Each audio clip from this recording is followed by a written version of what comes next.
Jimmy, winning looks presented by Great Clips. Head us up. Well, speed the game up. That's what St. Louis wants to do. That's how you move sides and can get shots open, defend without fouling. Michigan, you got to get your player of the year involved in Yaxel Lindenborg and defend the three-point line. Middleton's going to put up a lot of threes, but they proved the other night, Brian, that they can win the game without making a lot of threes. Well, here we go. Round two is underway. Our three officials, Jeffrey Anderson, high-stepping all the way through this one. Lee Cassell and Steven Anderson. Standby official is Justin Porterfield. Michigan controls the opening tip. Both of these teams with resounding victories in their round one matchup. Michigan, a good catch by Merez Johnson, and he stepped on the baseline, and the Wolverines turn it over. Yeah, a little travel right there on Johnson.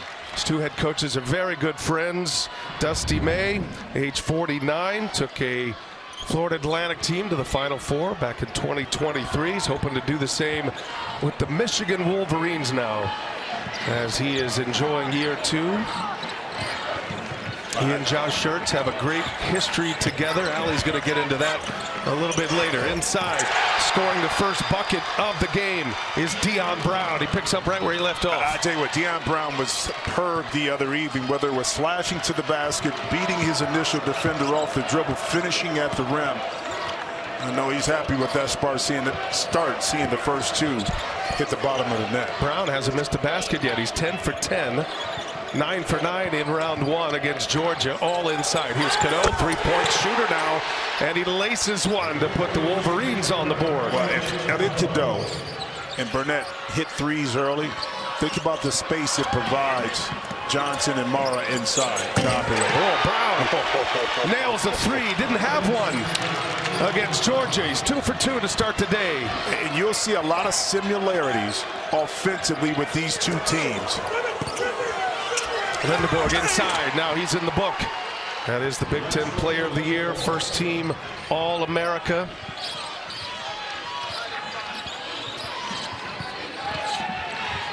Inside, nice step, McCottry, and he scores over the 7'3" Mara. But that time you have Mara kind of backpedaling and then trying to elevate to block a shot. That's the perfect way to attack a 7-footer in transition, your secondary transition offense. Both of these teams put 100 on the board, Jim, on Thursday. St. Louis 102 points against Georgia. Michigan 101 on the board as they beat Howard. And there's Mara. Nice little left-handed jump hook. And both teams did it really utilizing the paint. 52-point paints for Michigan against Howard. Dominated that area as you come to expect with their big lineup. Both play a beautiful brand of ball. Avila able to knock it in. Shots are falling early. He's one of the stars of March Madness. I mean, he really is. His game is so subtle, but yet effective. The ability to stretch the court and bring Mara out is going to be a key this afternoon for St. Louis. A foul as Johnson able to pull the rebound down. He's fouled. Well, Mara is not going to stay chest to chest on the perimeter, so Avila understands that he has that advantage, in particular to be able to stop, pop, and shoot it off the dribble. Well, Josh Schertz brought him with him, and he's built his offense around him. Avila does so much in and out. Great passer. You talk about how guards have such an effect on the NCAA tournament. We've got two big men in this game, and Mara and Avila, that are big, but they pass like guards. Now they match up down on the block together. Inside, Mara through a shoulder, and it's going to be a foul on Avila. Mara has the height. Avila, with the grab right there, has more of the girth. So to me, it's all about Robbie Avila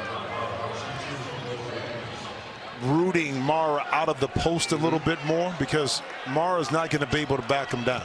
He'll be able to shoot over the top of him, but if he's out 2 to 3 feet more than he's comfortable, Robbie wins that back. Matchups are fascinating. How they get Mara away from the basket will be a goal for St. Louis. Avila can do that with his three-point shooting, as we've already seen. But you move him around like a chess piece, too. Now, to counter that, look for Dusty May at times to put Morez Johnson on Avila and then keep Mara closer to the basket so he can roam around. 1 out of 2 for Mara at the line. Stat-stuffing performance in game 1 against Howard. Here's Avila again, open for 3. And Mara clears it. This is where Mara's dangerous. He can get the fast break initiated. Cadeau, no look to the wing. And three-pointer is good for Nimari Burnett. Quick offense. Get it up quick. Flatten out the defense and get that shot. Oh. Mara with a block. Got numbers right now for Michigan. Play a 5-on-4. Burnett to Yaxel Lindeboard. Lindeboard. Another one's good.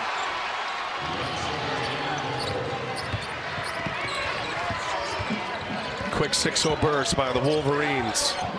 They have been a dominant team all year long. Had another 20-point-plus victory on Thursday against Howard as St. Louis is going to turn it over. Our first media timeout, and Michigan by 3. Well, Adai-Mar, this is what he does best. He pursues the ball handler, gets the block, and now that leads to a transition basket. Then the ball finally get no more.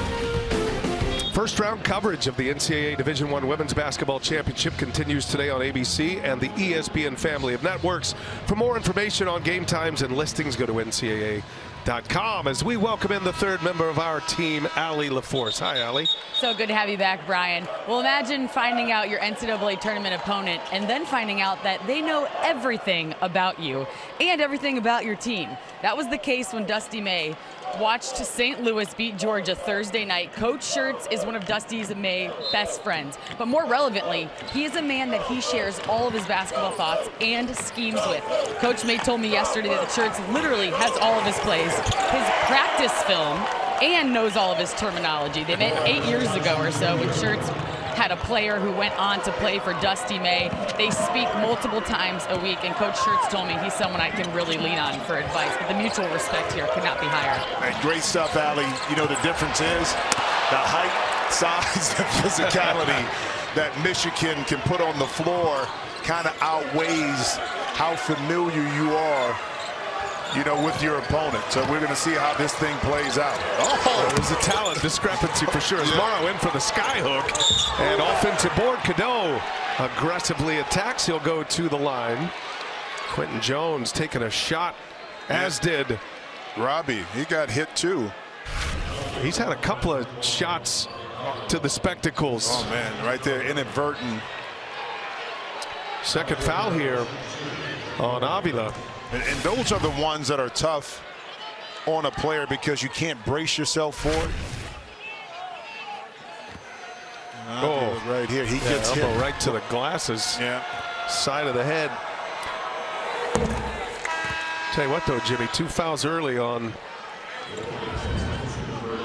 the best player that Josh Schertz has, the guy he's built his entire program around, scoring all these points. This is one of the most efficient offenses in the country. Their offensive rating, St. Louis, is 14. They're great defensively in the A-10. Defensive rating of 14th in the nation as well. But 2 fouls on Avila. It's going to be very interesting to see how he plays here. They're going to ride it with him. We're not even 5 minutes into this game. Well, he does so much for your offense. You don't want to regulate him to the bench now. You don't want to trust what he is able to do on the court without picking up another foul. But yet, the offense is still going to operate. The beautiful thing about watching St. Louis play, how unselfish they are, the timing of their cuts and their pinpoint passes, and you saw it on that particular offensive possession. Here's Burnett, tough shot, and he's fouled. Hey, go back to it. This is against Georgia, the ability to beat your initial opponent, force some help, and then cut. When you cut, the timing is critical to the outcome of the play. And McCautry that time waited, baited, and then was able to catch and finish right behind that big line of the Michigan defense. Nice feed by Quentin Jones. He's taken a couple of shots to the face already. As Nimari Burnett, transfer from Alabama, started at Texas Tech. He's Chicago native. And he is unable to hit the first. A reminder that every bracket buster and every buzzer beater, CBS Sports HQ has your tournament highlights plus wall-to-wall coverage across the sports world. It streams free 24/7. Hey, Brian, you talked about how efficient this St. Louis offense was, okay? 42 made field goals the other night. 27 assists. Ooh. You talking about sharing the sugar? It's a beautiful style of basketball. Really They've all is. bought in. There's a lot of player movement, ball movement. And, of course, Jones and McCautry on the defensive end get them started quite often. As Avila hits the deck, and they will tie him up. St. Louis has the possession arrow. Yeah, and Avila might be coming out right now to kind of steal some minutes, maybe. Not going to keep him in. I love the trust factor here.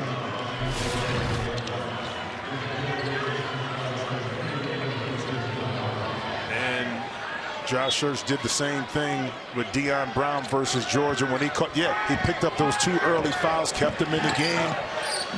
Kind of let it ride with your guys. That's right. Avila misses a 3. Offensive rebound. Kellen Thames just in the game, and Lindeborg knocked that off of Avila. Excellent defense. And with this lineup, excuse me, right now, a little bit smaller.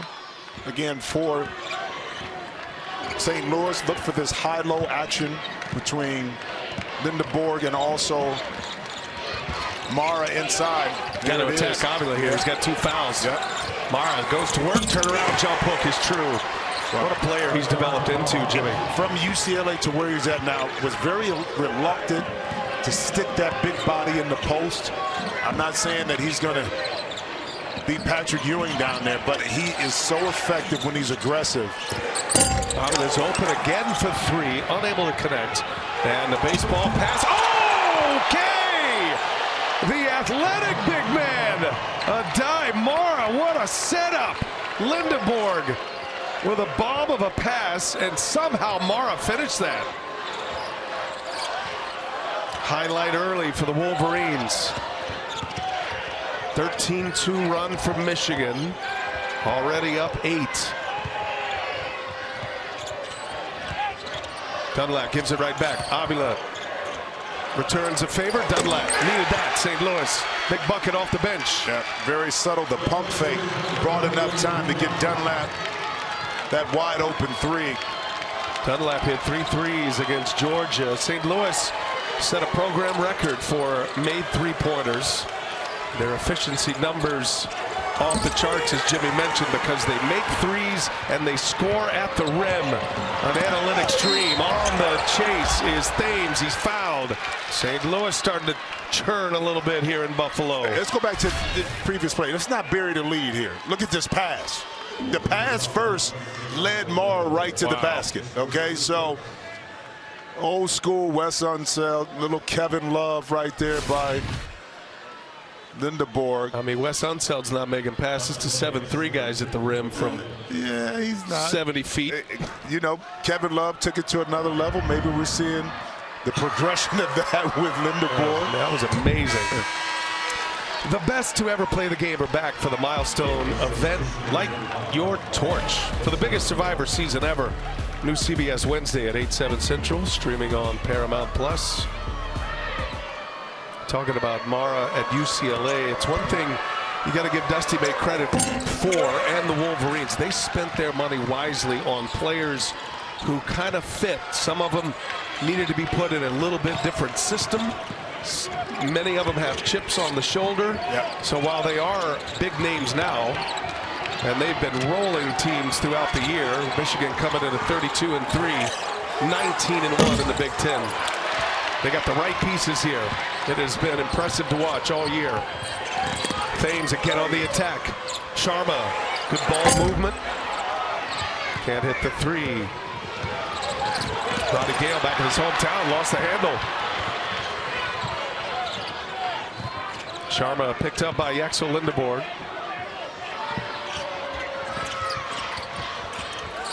Again, Dunlap from the wing. Got another one. Dunlap off the bench, 2 for 2 for the Billikens. Got the dribble penetration. Attack the defense. You know that Michigan wants to close down the driving lanes and gaps. Able to Dunlap complete this 7-0 run by the Billikens. Look at up top. Oh, Lindenborg couldn't catch and finish. Pass was perfect. Here goes McCautry, denied. Right there to recover is Paul Otieno. And St. Louis with a 9-0 run is in front. And a foul. Otieno on the back of Lindenborg. Here come the Billikens out of the A-10, JJ. Yeah, block. Return it to favor.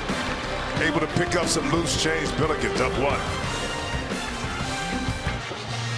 Don't forget, you get complete coverage of the NCAA Division I Women's Tournament on NCAA.com. A moment ago, head coach Dusty May with Allie LaForce. Well, Coach, so far in this first half, it's felt like trading baskets. How do you string together a series of stops? Well, when the drivers are said, we've got to rotate out drivers to shooters. We're giving their best shooters standstill, wide open shots because of defensive irresponsibility. Thank you, Coach. Thank you. And what Dusty is saying is basically point of attack defense. I mean, guard your man one-on-one. If you keep him under control, now we're not forced into a help situation, giving up those open threes. And how about that beautiful out of timeout play to get Cadeau coming off a screen, basically wide open to knock it in to give Michigan his 2-point lead. Brown takes the contact. Otieno puts it in with contact. Paul Otieno has a couple of buckets off the bench for St. Louis, just as Michigan grabbed the lead with a 3. Now St. Louis comes right back. Well, for the national audience getting a chance to finally see the St. Louis team play. Look, they're 13th nationally in points scored a game at the rim. They shoot 63% around the basket. So you combine that with their outstanding three-point shooting, they can beat you in a myriad of ways. And that's why they're competing right now head-to-head with a bigger, stronger, probably more athletic Michigan team. Here's Burnett, gets to the basket, missed the layup. Otieno with a rebound. St. Louis started 24-1. They had an 18-game winning streak earlier this year, ranked as high as 18th. St. Louis and VCU, the two teams that both won, that made it to the dance out of the A-10. Here's Sharma, and he's fouled, and it goes. And one is Sean Sharma.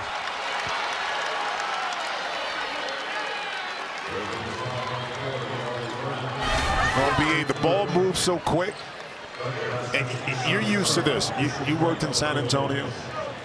Greg Popovich, 0.5 seconds, make a decision. You get it, you have the shot. If not, you move it, you drive it, do whatever. And this Billikens teams keeps you on your heels because they make quick decisions with the ball. St. Louis getting great production from their bench right now. As Avila sits with the 2 fouls, 15 points off the bench of the 27 on the board. Here's McKinney. First run for Trey McKinney, the freshman. Cadeau. Sharma guards him. Cadeau. Tough bucket inside. Flexing a little bit. Don't get it twisted. I may be small in stature, but I got a big boy game when I get to the post. It's another guy who had a lot to prove coming out of the portal. Three-pointer, no good. Cadeau secures the board. Elliot Cadeau started at North Carolina. Reclassified. He was a 17-year-old when he entered the mix. Three-pointer is good. McKinney right into the fray. But that was all set up because of the advantage that Lindenborg had inside on Quentin Jones. The defense kind of shifted towards that direction and able to hit McKinney for that 3. Q Jones, he'll take it himself. He was trying to put up for Otieno, I think. McKinney getting downhill, lost the handle. And Johnson knocks it out of bounds. It'll be St. Louis ball. Well, Elliot Cadeau with his head on a swivel, understanding spacing on the court. Watch him right now. He's eyeing Lindenborg inside. And you see Brown all the way 1 foot in the lane. That gives a direct passing lane to Trey McKinney, who shoots it about 37% from 3. Outstanding freshman. Think about the career he's going to have as he continues to develop for the Wolverines. All Big Ten freshman team, McKinney. Flint, Michigan. Flintstone. Michigan's knocked in all 4 of their 3-pointers thus far. And the Wolverines lead it by a point. Sharma blocked by Cadeau. Good defense right there. Timed that up perfectly by Cadeau. McKinney at the controls. Now Mara is spread it out. Johnson down on the block. He wants it. It's got a mismatch down there. Mara. Turnaround jump hook. Short. They missed a mismatch. Yeah, OT, right time. Kept Mara out with the big shoulders. See, that's what I'm saying. A little bit further out, that shot is a little bit more difficult as a double dribble. And back on the floor comes Robbie Avila. A-10 Player of the Year, Yaxel Lindeborg, Big Ten Player of the Year. Our featured performers in this matchup today. Paul Otino had a good stint there. In the basket inside, some good defense.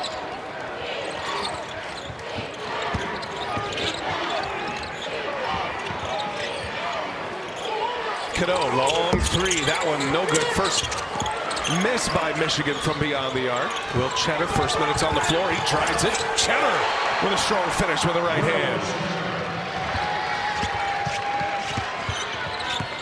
Trey Green. And now Avila at the controls here.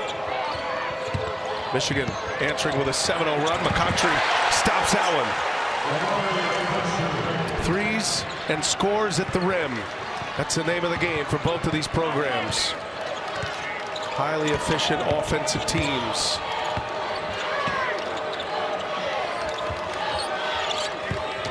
Elliot Cadeau, again he drives. Johnson with a rebound and no basket. Cadeau hit the deck. He's jawing a little bit. And a foul on St. Louis. 7:28 remaining in the first half. Good flow in this one. St. Louis and Michigan. Beautiful brand of basketball they both play. Michigan by 1. Moments ago, Allie LaForce with Josh Schertz. Well, Coach, for 2 teams that literally know everything about each other and every play, where are you hoping to find even just the smallest edge in this matchup? We got to just make sure we're disciplined offensively. Had 3 straight possessions there. We shot quick shots, got early, bad early average.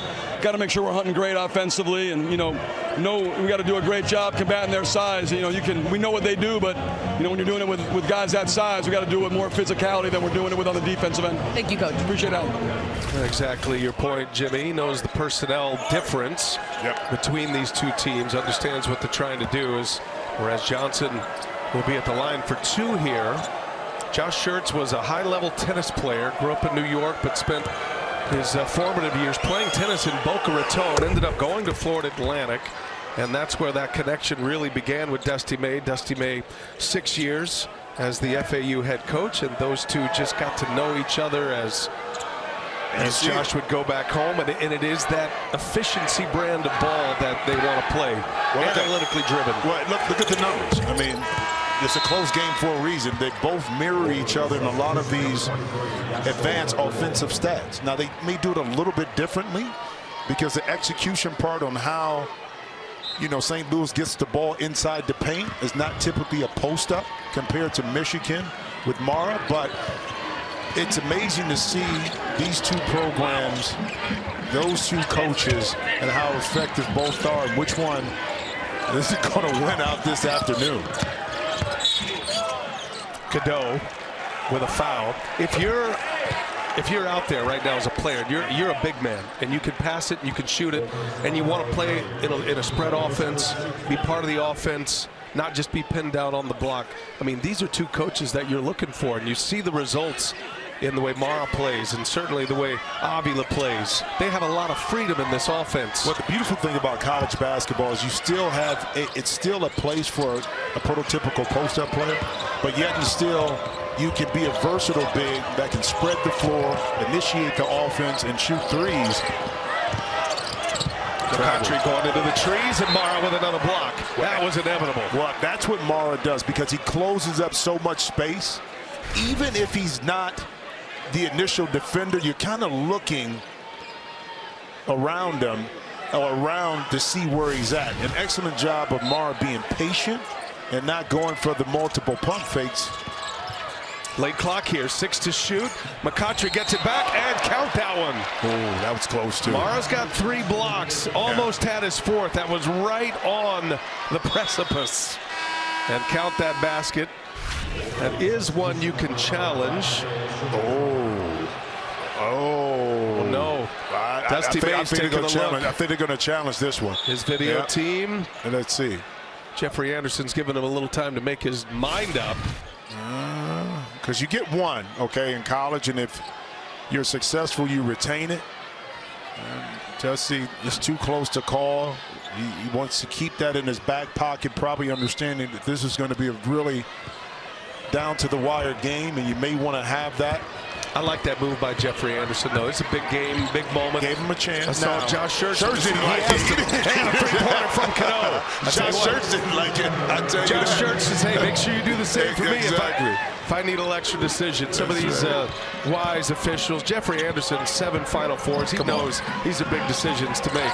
Yeah. Well, he wants the players on the court to make the decision on how this game is going to go and determine the outcome, not the officials. That's the beautiful part about having officials like Jeffrey. Jackson on the board. He's got a 3. He can really stroke it from out there. There's another guy. Played as a 4 last year. And some 5. Able to move to the 3 with Michigan to get a little more freedom, and he has flourished in this system. He was a star at UAB a year ago, but in a much different kind of role with Michigan. Well, he had to adjust his role on being on the perimeter, catching, blowing by his initial defender, and he's done an excellent job within this system. Speaking of which, nice move. Come on, man. You didn't see that a few years ago from Mara. His development physically, more importantly mentally, Brian, has been off the charts. Remember, Avila's got those 2 fouls. Lindborg with a foul. He grabs McCautry going in. Well, the awareness of when to make the pass is important because the opportunity to be open, that window is just there momentarily. How about the pump fake and the understanding that he can't be over physical, so you use that to your advantage, and Mara showing off that depth touch with that jump hook over the left shoulder.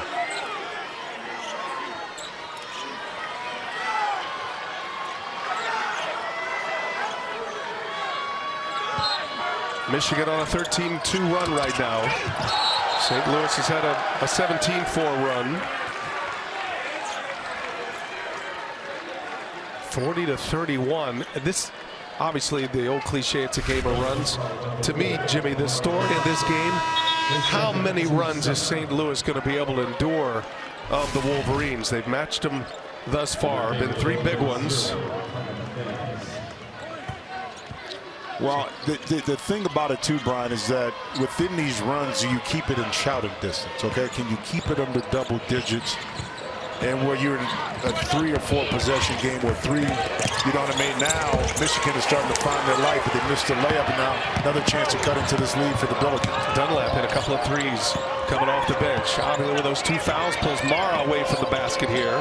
So there's room to work inside for the Billikens. And the 3-pointer falls again. He's a sharpshooter. Brady Dunlap, the St. John's transfer, making a serious impact here in round 2. Like I said, you just keep it close. You weather the storm, kind of take some punches, some blows, but yet you're still in the game. You got a mismatch inside, but Kenny took that shot a little early.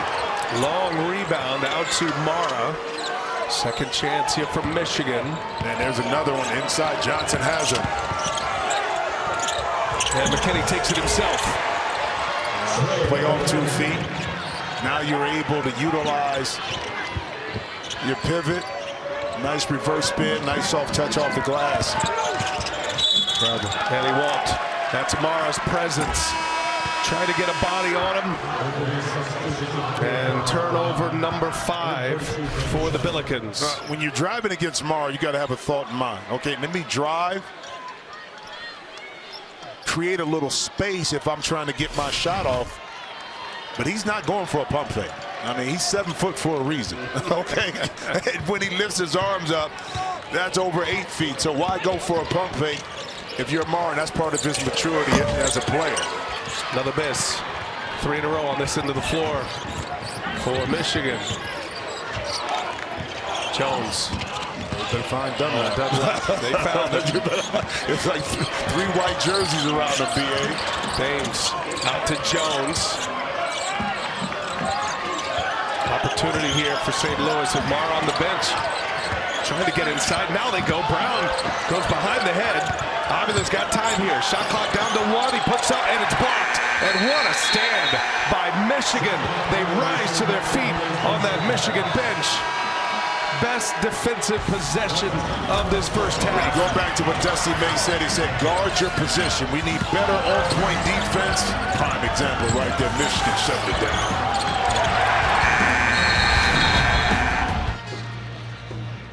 Back in Buffalo, we open up the second round of March Madness. Take a look at our game summary. Michigan has struck the match here late in this first half. They lead it 42-34. Elliot Cadeau leads the Wolverines with 12 points. He's hit 3 threes, and he is making his voice heard to his own teammates and the opponent so far. He's been talking a lot of trash as we send it over to Allie LaForce. Yes, add 2 rebounds and 2 assists. And Brian, he's doing it while being partially deaf in his right ear and partially blind in his left eye.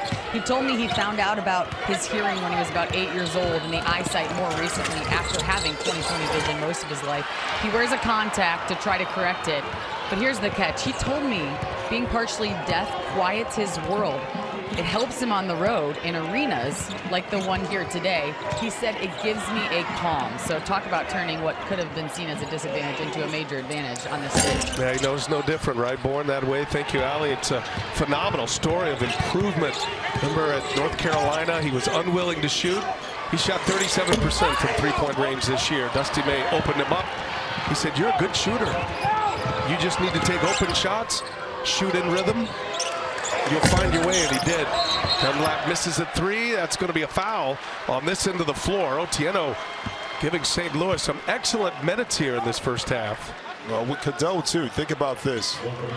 The other senses tend to perk up and increase.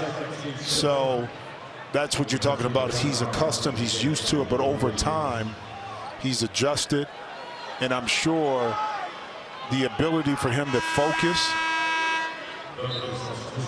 has been accentuated. Now the confidence here with Dusty May to say, hey, we need you to really, you work on this every day in practice in the summertime to shoot the basketball. In order for us to get to the next level, you got to be able to come off the string, catch and shoot, knock down those shots and feel confident that you can do it at a high clip. Mara got a piece of that. Otieno, Otieno throws an elbow. That'll be an offensive foul and a chance. They're gonna look at it too. At a flagrant here. Yeah.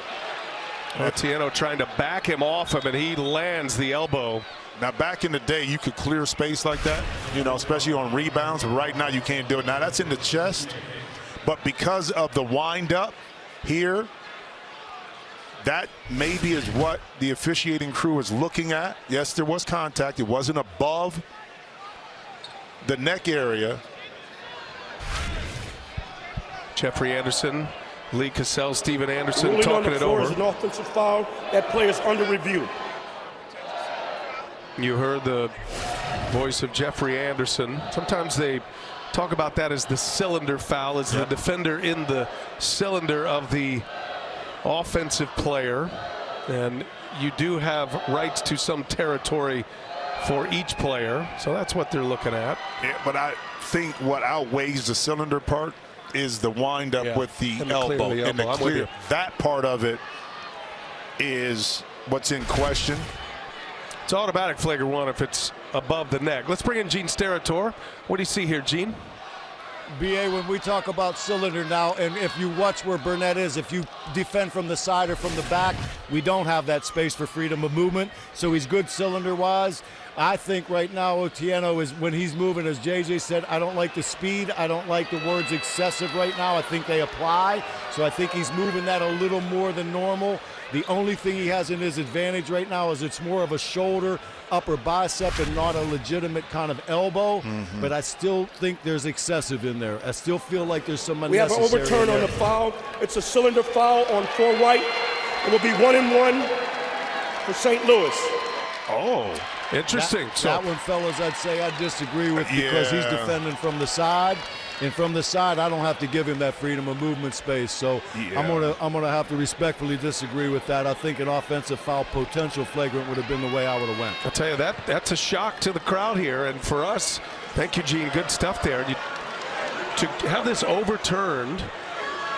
That's a big cylinder play. Foul. Now Burnett gets pinned with a foul and free throws here for Otieno. When we go to the video thinking that's got a chance to be a flagrant one possession with free throws in front of it for Michigan. Well, and they assessed that ruling pretty quickly too. Okay, it's not like they had to have multiple reviews, so I think they already had something in mind when they went to the table. And like Rasheed Wallace said, ball don't lie. Ball don't lie. Never fails. Otieno can't connect. 2:30 remaining in this first half. Up top, Lindeborg! Set up beautifully by Ronnie Gale. Another Michigan highlight. They go up by 10. And that's point number 18 for Michigan in the paint. Lindeborg had just 9 points against Howard Thursday. Didn't need him. Off balance 3 from Dunlap. No good. Yeah, but you didn't need him. But even in a game like that, your player of the year has to still be more aggressive.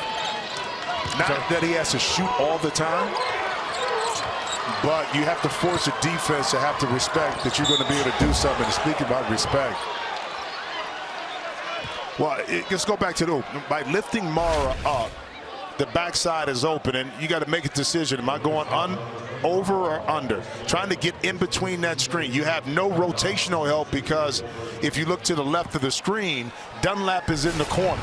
So if you can clear some space and just throw it to the opposite side of the basket, it's easy money. You saw Lindeborg do the rest. Arteta versus Pep.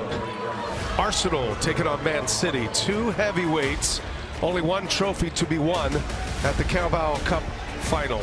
Don't miss that clash tomorrow, 12:30 Eastern, streaming exclusively on Paramount Plus.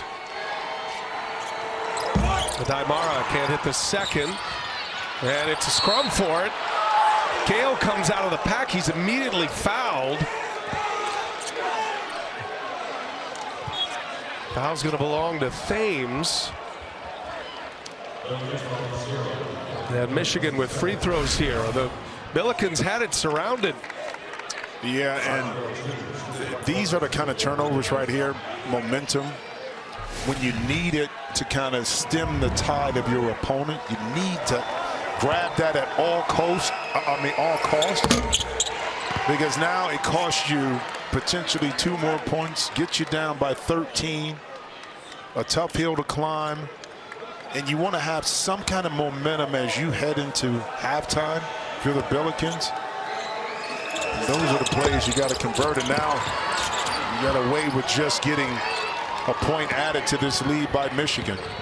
Big possession here for St. Louis. Coming to the end of the first half. The Billikens have answered a couple of big Michigan runs already in this first half.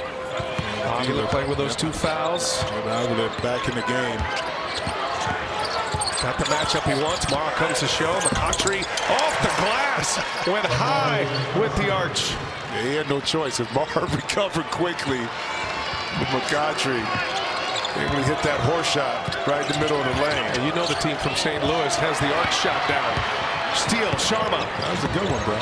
Michigan turns it over. Arch Madness, Jimmy. Inside and a foul.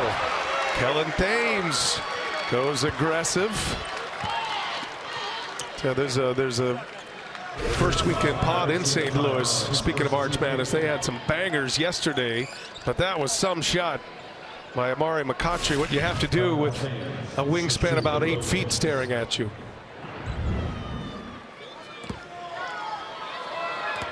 Kellen Thames has been battling an illness. I know his pain. St. Louis native. Yeah, they're probably their best athlete. Battling through it. And if he can muster up the energy, I think he can have an effect in this second half, especially on the defensive end of the court. Thames dealt with Some injuries that were career-threatening, unusual injuries, chronic cramping in his lower legs. Just the composition, the ecosystem in his legs got that worked out. Wasn't sure he was going to be able to continue on. Still wears that big wrap on his right calf. He's been productive here for St. Louis. Checks Cadeau on the perimeter. Cadeau leads the Wolverines in scoring. Drops it off Mara. And a steal. They stuffed it out. They know each other's playbook. And now Brown fires it to the corner. Michigan gets back well defensively in transition. Here's Charbonneau. Otieno. Extra pass. Brown got it with a fadeaway. The ball movement by the Billikens. With Avila on the bench. St. Louis, another answer to a Michigan run, JJ. That it starts on the defensive end, and then the exquisite ball movement, unselfish nature of this team leads to a nice, easy basket by Brown. Coming to the end of this first half, how about our tournament summary? Congratulations, Braden Smith. Most assists in NCAA Division I history. Did it in an NCAA tournament game. Crossed over that threshold in St. Louis. And here we go. Shot clock is off. Michigan leading 46-39 with the ball. Cadeau, the top scorer with 12. He finds Mara. Looking for Lindeborg. Brown's all over him. Got to go now. Down to 5, and Brown fouls him. Double bonus here from Michigan. A couple of free throws coming up for Yaxel Lindeborg. Think about this. Lindeborg 6'9". He gets up underneath Deion Brown. He had to bend down a long way, but smart play, because any contact, as you see, Brian, picked up a foul and sending Lindeborg to the line. Still 5.6 seconds left, though, for the Billikens to get something positive. Yaxel at the free throw line this year, 83%. Avila back on the floor. He's got just 3 points. The A10 player of the year. But you know what? He had some good looks from 3. He did. And I would not go away from that, because as young man, you're going to get that shot. And all he has to do is make one, Brian. You know that. Saddled with 2 fouls, too. It's a success to get into the halftime locker room without his third. Lindeborg hits them both. Avila is 1 for 6 from the field. 1 out of 5 from three-point range. Michigan has kept St. Louis's best player down, and yet St. Louis is within single digits here, and a chance at the last shot. They push it up ahead. It is Green for 3, and that was blocked. Another Michigan block. Their 6th of the first half, and Mara has 4 of them. Well, Green tried to get some space between he and Mara. No such thing. There's no such thing. It was a 1-point game, just under 7 minutes left in the half. Michigan went on that big run. St. Louis a little bit of an answer, but it's the Wolverines by 9 as we hit the half here in round 2. Elliot Cadeau goes for 12 points on 3 made threes, and he is with Allie LaForce. Well, Elliot, this has been a half of really big runs for each team. How do you keep them from answering your runs with a run of their own? I think limiting our turnovers and also limiting their threes, because they got a lot of good shooters on the court at all times. And you've kept Avila for he's just 1 for 6 from the field. I mean, he's a tough guy to stop. What's been the key in defending him so far? Just taking away open looks and just being really physical with him, and just keeping that for the next half, because we know he's a really talented player, and he most likely won't do that for another half. Keep up the great work. Thanks so much. Thank you. Terrific half for Elliot Cadeau. Coming up, AT&T at the half. Scores and highlights. The latest NCAA tournament news, that's all coming up. AT&T at the half. Nate Burleson and the crew in our New York studios. The #1 team in the Midwest region. The Wolverines lead by 9 at the half. Pleasure to be in Buffalo.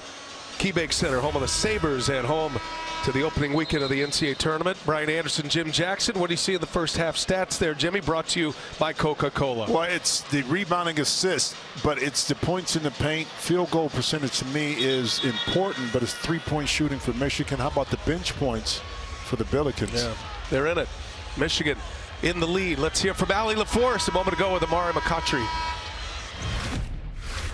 Well, at the half, what did the team talk about defensively, just how to battle their length and keep their runs from being so extensive? Coaches talked about just moving the defense from side to side. They're a physical, good, and athletic long team, and, for us to be successful, we just got to shift the defense to get open drives and open looks. Obviously, you guys have a lot of guys that can score, but how do you get Avila going? Just 1 for 6 in that first half. Hey, he's a great player. I told him keep shooting it. Our coach, the coaching staff, the players told him to keep shooting it, so that's the mindset. You got it. Yeah. Thanks so much. Good stuff there from Ali LaForce. Inside first possession, it is Merez Johnson who scores for the Wolverines. Let's talk a bit about a couple of guys. First, Adai Mara, Jimmy, just stuffing the stat sheet in that first half. In 15 minutes, 10 points, had 4 blocks, as well as McCoughtry coming off the alley interview, able to lay it in. And the 3 assists, but just being a deterrent. A lot of times when the Billikens had some clear lanes to success to the basket, it was he that took it away. Beautiful ball movement that time by Michigan, but they couldn't close it off with that 3. You heard Amari McCoughtry talk about Avila and what he needs to do. I thought it was a pretty good success story for St. Louis to get Avila through that first half with the 2 fouls. You better believe it. In particular, how Michigan was hunting him in the post to get in there and maintain only 2 fouls. He picked up those 2 fouls within the first 5 minutes. Another quarter 3 misses. So Michigan, a couple of opportunities. And now the sharpshooter Green. You get him going. Look out. Trey Green led the A-10 in 3-point shooting. Jimmy finished 3rd in the nation. He lit it up at a 45% clip from beyond the arc. But that's a result. Merez Johnson shoots not a lot, but 40% from 3. You take that quick shot, and Billikens made you pay on the other end. 3-pointers are flying. This is Namari Burnett. Talking to Coach May, he said coming out of the Big Ten, he was looking forward to it because things got bogged down. They couldn't get out and run because of the physicality of the conference, teams knowing each other. So you see a different Michigan team, a more free-flowing Michigan team, back to how they were at the beginning of the year. Another block for the Wolverines. This time, Lindeborg. 7 Michigan blocks already. Mara's got 4 of those. Yeah. A lot of size. It's not just the size of Michigan that overwhelms. It is their speed. They are unlike any team in college basketball. And that little turnaround jumper's nice from Adai Mara. Well, to go with 3 bigs basically is unheard of in today's basketball, but because of the versatility of the 3, they complement each other. They can guard in space, and their ability to make plays off the dribble. There it is. It takes 1. He cleared enough space to get Mara in the lane, and the runway was open for that jump shot. Avila's second made 3-pointer. He shot it at 42%. He's a big man, a center. He led centers in assists per game and 3-point percentage. Mara, a little turnaround, a flurry of moves, no good. And McCoughtry secures. But the reason why he shoots such a high percentage is the quality of shots in which he takes. Right here. There, top of the key. Never had that one in the grip. No. Run down, though, by Green. Another chance here for St. Louis. But I like the mindset. Continue to shoot those open shots. It benefits our offense. And Jones kind of woofing at Cadeau right now. And the official, Jeffrey Anderson, trying to calm him down a little bit. He gave him the stare, didn't he? Yeah, no, he gave him a few words, too. I'll tell you, those two have been going at it all game. Cadeau, nice find. Johnson, little pass fake, drives it. And that was well done. Footwork from Merez Johnson. Well, to turn down the shot, pump fake, put it on the deck. Green working around the Avila screen. They'd rather get him into catch and shoots if they can. He's already knocked in his first 3-pointer of the day to start this half. Green drives, kicks. Avila, he's got another one. They told him to keep shooting. He's knocked in 2. His parents are loving it. Juan and Katie. They saw the throttle put on him in the first half with the 2 fouls. This feels like Robbie Avila's second half now. Mara with a rim run. And beautiful offense on both ends of the court. You read and react. Double the post. Mara heads straight to the middle of the basket. Johnson delivers the pass. Green gets open. He didn't leave a whole lot of space. Nope. Got away from Lindenborg, on the run out now. The missed three and packs it down. That's the other side of a missed three-pointer. Well, the opposite corner didn't get back when that shot went up by Green, and Green was caught looking at the rim, and Lindenborg contested. But as he contested, he used that momentum to get down court and get that easy basket. There's Jones Guess drops what? it off to Brown. Guess Too much what? traffic in there. You know what that was? Never mind. Jones gets around Johnson. Oh, the floater is good. We got to keep our eye on Cadeau and Jones. Not only are they jawing, but every chance they get. I just watched them the last two trips down the floor, throwing bows, shoulder shrugs. It's physical between those two. Johnson for three, no. Smallest guy on the floor, Green with the rebound. Good boxing out by the Billikens. Q Jones, and a hot pass. No, got a foul. Cadeau with the grab. Deion Brown is fouled. St. Louis is answered. Whistles are popping. It's getting a little spicy here. The #1 seed is feeling it from the Billikens a little bit.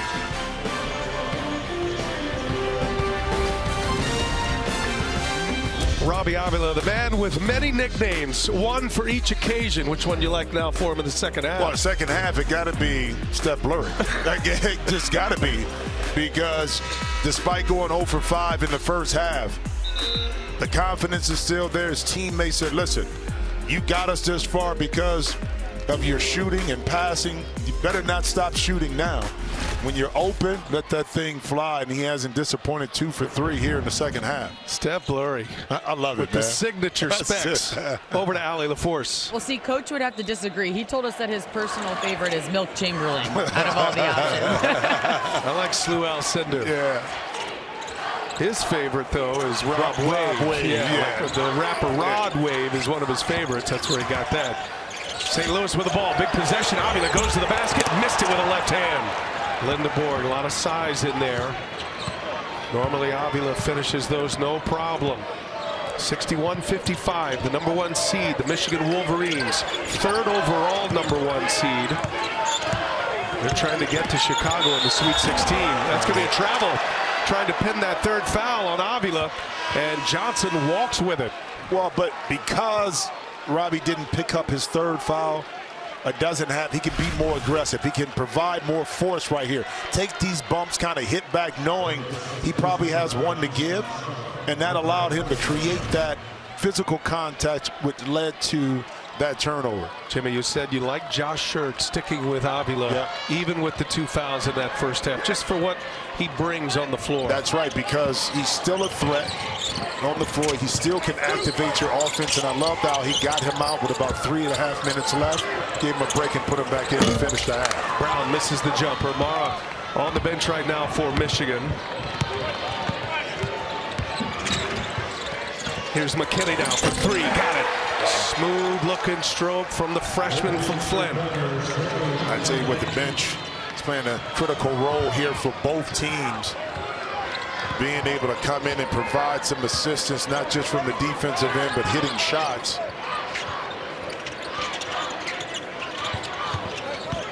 Avila playmaking from the top. Dunlap came off the bench in the first half, knocked in a couple of 3-pointers. There goes Jones now, late clock. Jones, tough bucket right there. Tough, man. These young men for the Billikens, they do an excellent job of playing off 2 feet. That time able to rearrange his pivot foot. Gave him enough room on the baseline for a nice little soft touch inside. Jones has 7 all this half. St. Louis has got to know, and they got to feel that they're right in it right now with the Michigan Wolverines. How about Johnson? Didn't get the rebound, but he got enough of his fingertips on it. Turn it over. St. Louis disrupted the flow. Michigan with a giveaway. Second half flying by right now. Already 8 minutes. It's got a good rhythm to it. Avila drops his shoulder, looking for a foul, didn't get it. Brown up there high. Johnson secures. You talked about the flow. It's a pretty clean game right now. No! Nothing clean about that. As dirty as it gets. Woo. Yaxel Lindenborg. And a foul on Brown as he drives in. This guy giving us a serious highlight here in the second half. Well, a familiar look, a number 23, a freight train coming at you. Sometimes you try to get out the way, but it's not enough. Yaxel, big time finish. Built better, Jimmy. It's presented by Body Armor. And he caught a body right here, did Yaxel Lindenborg. Yeah, I mean, I didn't see this one coming, but in transition, he got so deep that by the time, well, Mama Bear was loving that one right there. She's like, he got him. Got one. By the time Quentin Jones got there to try to help Sharmer, I was a little too late. Yaxel told a great story about his mother, Yasel. He said he was down and out. He was in high school, not paying attention to his studies, not paying attention to his life. He came home one day. She took everything out of his room, all the furniture, no distractions, video games, even took the door off and said, it's time to get serious. He said in that moment, changed his life. That was 2019. He realized with his mom in tears, he was throwing his life away. She put him back together in that one moment. And it changed everything. Went to college, had to go to community college, ended up being a great player, obviously, at UAB. And now he's turned into the Big Ten Player of the Year at Michigan. McKinney, extra pass, Lindenborg for three. On cue. He's got that too. You couldn't have teed it up any better. The resilience, the belief, the support in both from his family, UAB, and now in Michigan has allowed this young man to accomplish some things I'm sure he only dreamed about, but much more to come in a very bright future. He's got 18 now, does Lindenborg. Michigan's up 11, and Lindenborg secures the rebound. He's all over the court right now. Gale drives it, is fouled. And free throws. You want to see some beautiful offense, Ryan? Beautiful offense here. The ball starts strong side, inside mark, the cut, swing, back two. Yaxel Lindenborg able to pay it off right there. That's just beautiful offense right there. Unselfish basketball. 6 passes, leading to a three-pointer. Yep. Gale hits the free throw. Only thing that tastes better than making it to March Madness is making it to the next round. So enjoy an ice cold Coca-Cola. Keep cheering on your team. I heard you do that Thursday. You know, I watched every inch of that game, of all your games and all the other games. I watched every game Thursday. You are downloaded. It's a rare perspective for me. Right, just watching it from, it's different. How cool the NCAA tournament is and all the moving parts. Michigan has opened up their biggest lead here. Lindenborg just taken over in this second half. And I like this change pace a little bit, a little press. More so, there it is. A steal, Burnett. Burnett going all the way. He'll put it in with the left hand. And Michigan starting to put the roots down right now. Timeout, St. Louis. Wolverines are up and looking like a #1 seed again.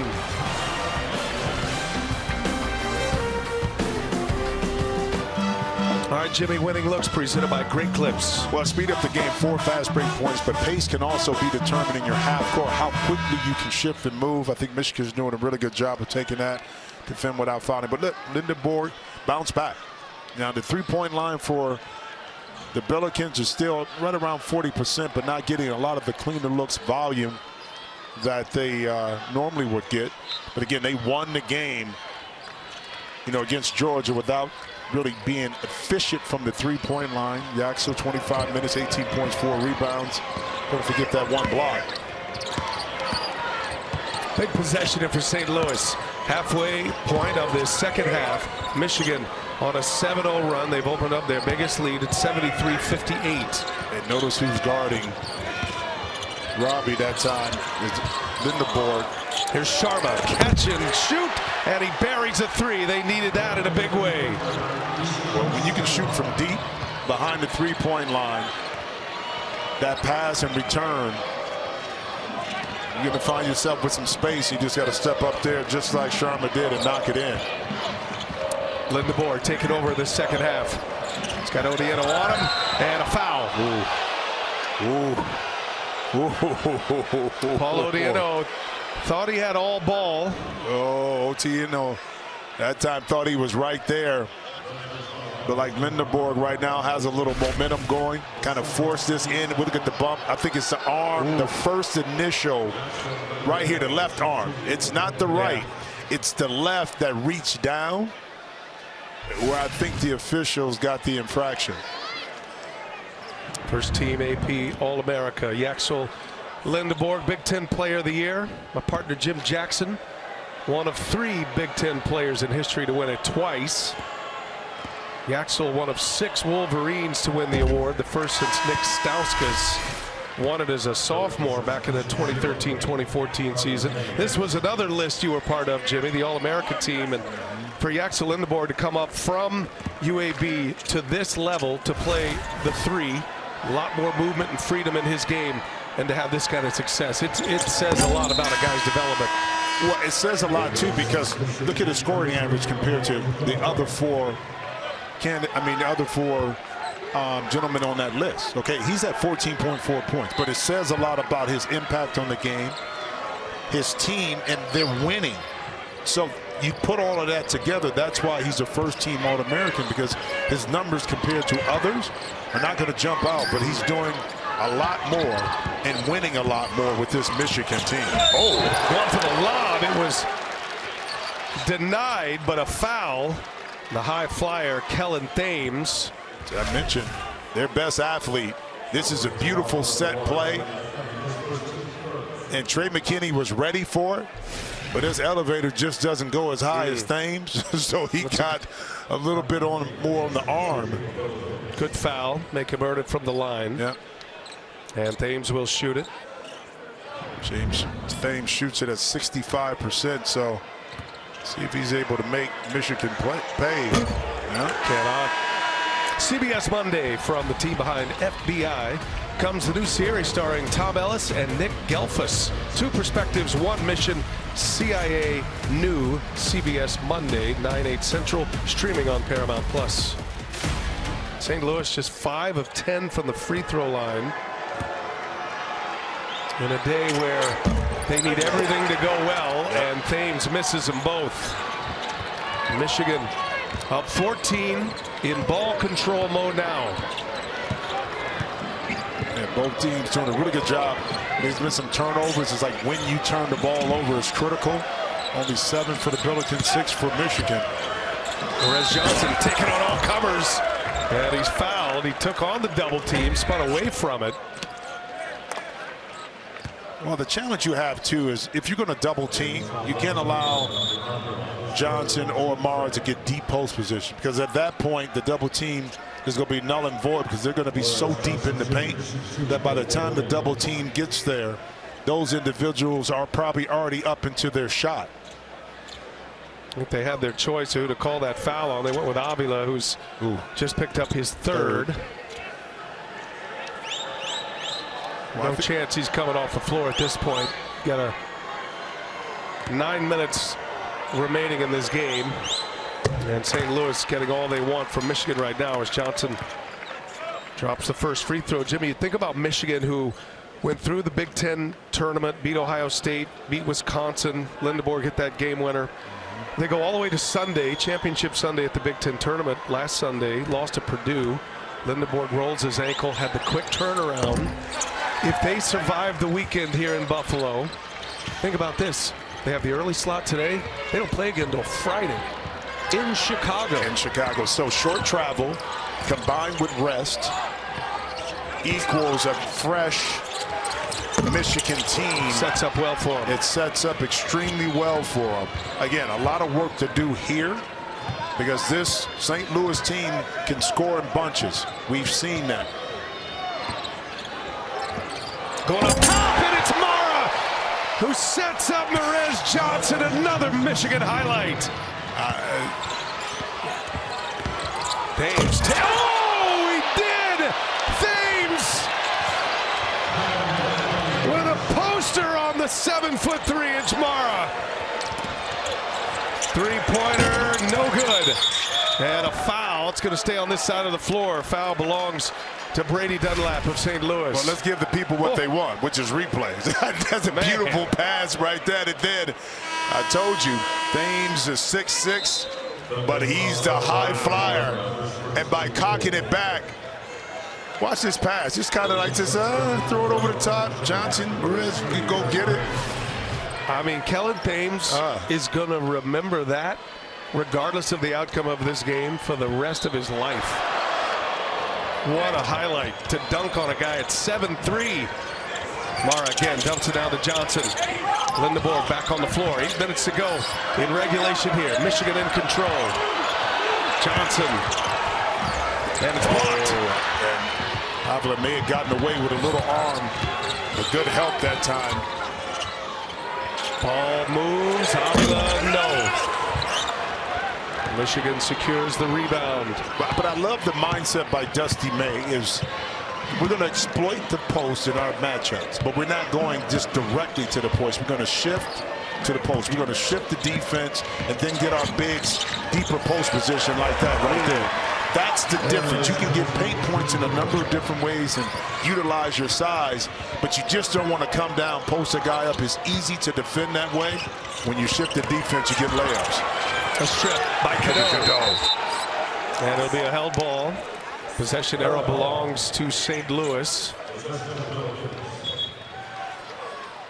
Had our share of highlights here to open up play in round 2. None better than the last couple we saw. Lindenborg with a pack in Buffalo. And then Kellen Thames with the highlight of the day thus far. State of Michigan, a Big Ten vibe here in Buffalo, and the Hall of Fame coach Tom Izzo bringing his Spartans of Michigan State into KeyBank Center. They'll have a matchup with Louisville coming up next here on CBS. You can watch whip-around coverage of all men's games with Fast Break. It's presented by AT&T, and it's in the March Madness Live app. 7:17 remaining in regulation. The #1 seed, the Wolverines of Michigan in the Midwest region, in front 81-63. I tell you, Deion Brown has been a little quiet compared to that first half. See if he can get activated these last 7 minutes. He's been a catalyst for this team. Sharma wide open. Can't hit the three. Some missed opportunities here for St. Louis. Michigan looks poised to put it away. Just under 7 minutes to go. Michigan with a dominant season this year. Looking for their 15th victory by 20 or more points if they could finish this one off. They set a program record for games won by more than 20 points. Three-pointer is good as Namari Burnett sticks another one. That's his third made three. He's got 11. Well, the beauty in this run by Michigan, it's a spurt, and we were talking about this off air, BA. But it's like, would you say just tap it on the rock? Tap it on the rock. I mean, they just beat you, hit a three, get a steal, go inside. But it's like this slow drip. And next thing you know, it's a 7-point game, 8-point game, and you look up, it's 21. Say, well, how did they get there? Well, slow work, just chopping wood, you know? And that's the beauty about this Michigan team, because they can beat you in so many different ways with so many different people. Whether that's Mara making passes, Johnson down low, Burnett with the three-point shot, or Lindenborg, you know, doing a little bit of everything. The versatility in this team is what makes it a favorite to be in the championship game and maybe cut down the nets. Third overall, #1. But they're in the Midwest. They get a chance to go to Chicago for the Sweet 16 Elite 8. Final Four in Indianapolis this year. As Lindenborg drops another one. He's having a huge second half. He's got 22 after a 9-point game on Thursday against Howard. Didn't really need him. Lindenborg had rolled his ankle in the Big Ten Tournament Championship game. He's going to get a lot of rest between now and the Sweet 16. As Green unable to hit a three. Cheddar is there. You know, Jimmy, you look at Michigan's season, there's a couple of things that jumped out at me. Grant Hill and I called the Players Era in Vegas in November, and those 3 games, we have Michigan in 3 consecutive days. Those 3 games against those opponents with a point differential of 110 in 3 days as Lindenborg keeps it going. That was one of the most impressive things I've seen in this game in a while. Well, I compared Michigan's early run and their dominance to the 1990-91 UNLV Rebels and how they dominated the non-conference and teams by the point differential. And it wasn't even close. Right. And the way this Michigan team is built, they're built for a long run because they're not just, okay, we're going to go in the post. We're going to shoot threes. No, it's a combination of everything. But that tournament, yes, I think sparked the confidence within this Michigan team. That did it. They're on real. the road, that they're For real, real. that they're for, and everything that Dusty may have been preaching to that point all came to fruition in that tournament. They beat San Diego State by 40. Next day, they beat Auburn by 30.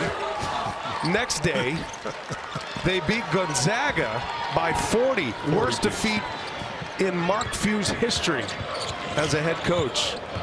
Point differential 110 in 3 days against excellent opponents as Johnson is fouled. And then the other one that just blows my mind, and you were a Big Ten star, they went 10-0 on the road in the Big Ten. They did not lose a game on the road in Big Ten play. That included wins at Michigan State, wins at Illinois, and Purdue on the road. 3 top 10 wins in a 10-0 perfect road run through the gauntlet of that conference.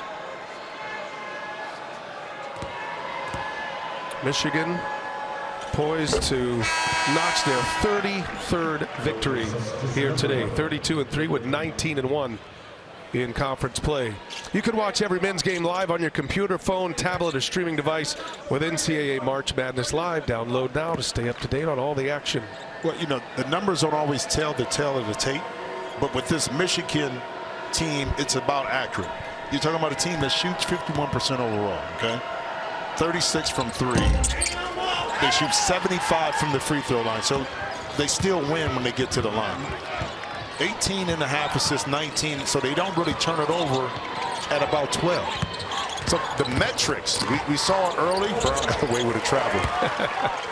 Talk about a complete team, and it's not a lot out there that have the numbers across the board like the Wolverines do. Lost some pieces too. I mean, this is a team that hasn't been purely a smooth ride for the Wolverines. Losing L.J. Kaysen was a significant blow towards ACL. That was a game against Illinois.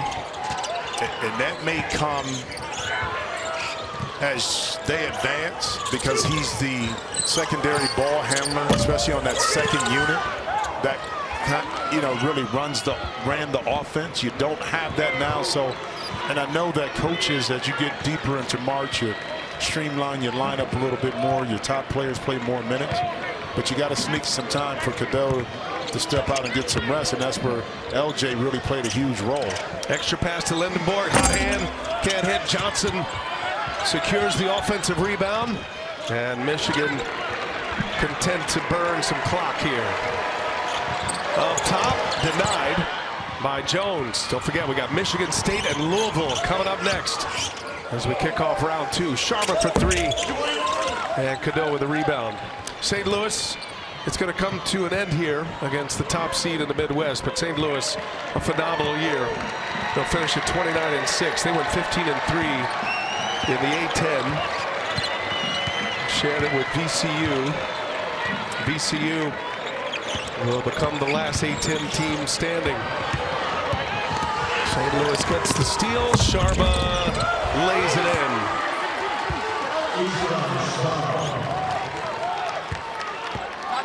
Nothing to hang your hat at if you're the Billikens. You knew this was going to be a monumental challenge. Everything pretty much had to go right. to walk out of here with a W, meaning shots had to go in early. Michigan. Well, it's been all Wolverines here in Buffalo. 2.5 to go, and Michigan headed to the Sweet 16.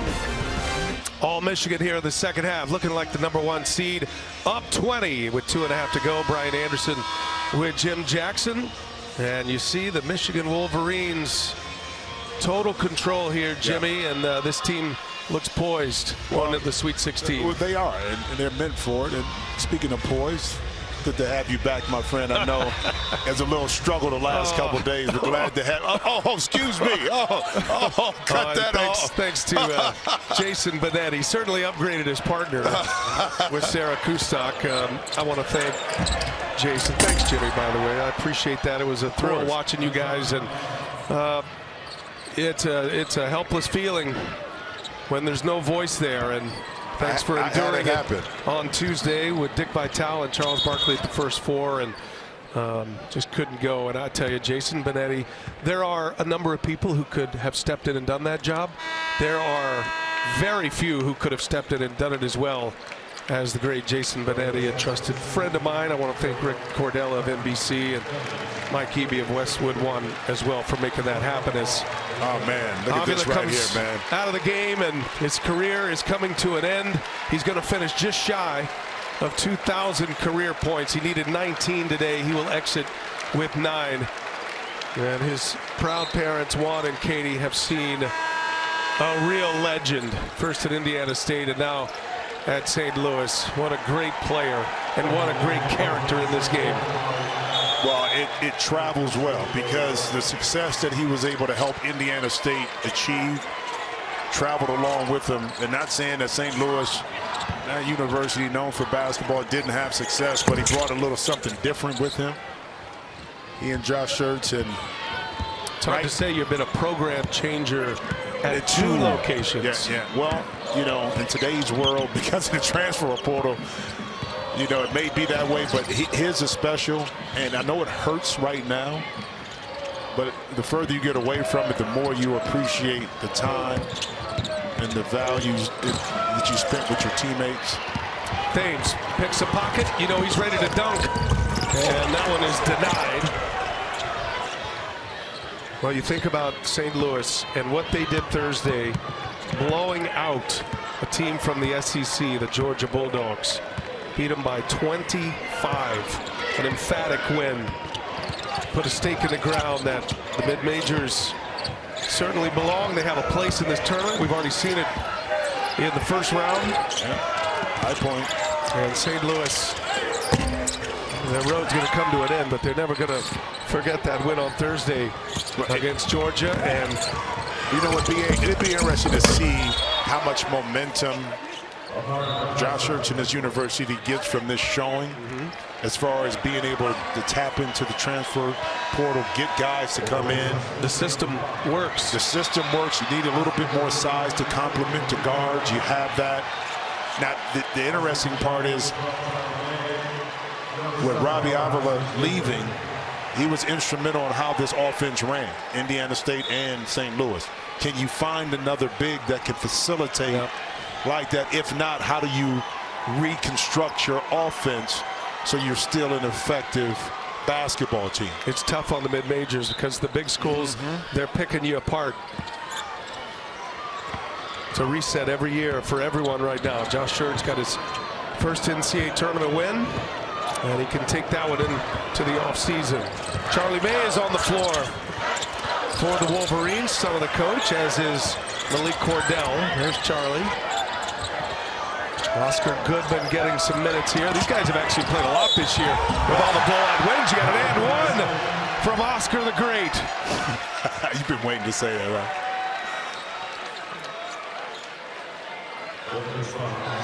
Michigan State and Louisville coming up next here on CBS.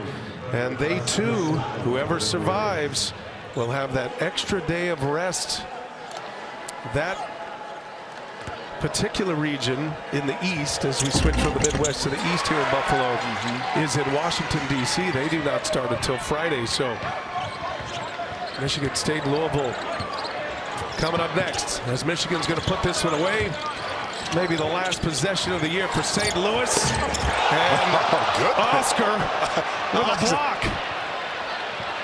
Oscar the Great just turned into Oscar the Grouch. Denies him.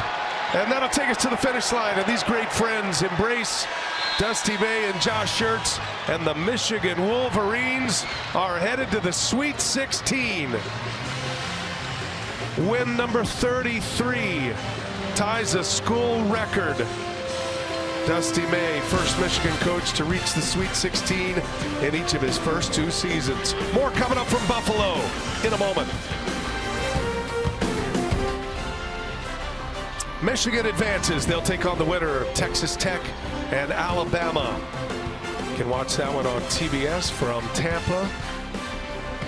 Sweet 16 doesn't start until Friday. Yaxel Lindeboard, Big Ten Player of the Year, showed it in the second half. Had that long pass, incredible alley-oop, and a monster dunk. Yaxel Lindeboard with 25 points. He is with Allie LaForce. Well, Yaxel, you had plenty of options. How glad are you that you picked Michigan now? I'm super glad, super grateful. This is, like I said before, this has been the best year of my life. Dusty May has really changed me for the better, and I met the best group of guys ever. This was such a unique matchup because they knew all of your plays. Yeah. It didn't seem to make a difference. How did you separate yourself there in the second half? I would say our physicality on defense. We have more size than them, so we just tried to overload them with our size, and just go out and run a fast break. We feel like we're a more athletic team, and we play to our advantages. How proud will Mom be after this one? Super proud. I know she's over there smiling super hard, dancing. So we get to talk about it later and get the wait till next game. I guess you say Sweet 16. We'll see you next weekend. Congratulations, gentlemen. Sweet 16 in Chicago. Big Blue is going to travel well. And a matchup with either Texas Tech or Alabama. Power schools making their way through the bracket right now. The Michigan Wolverines, the top seed of the Midwest, moving on to the Sweet 16. Coming up on CBS, Louisville and Michigan State. Next, it's our studio.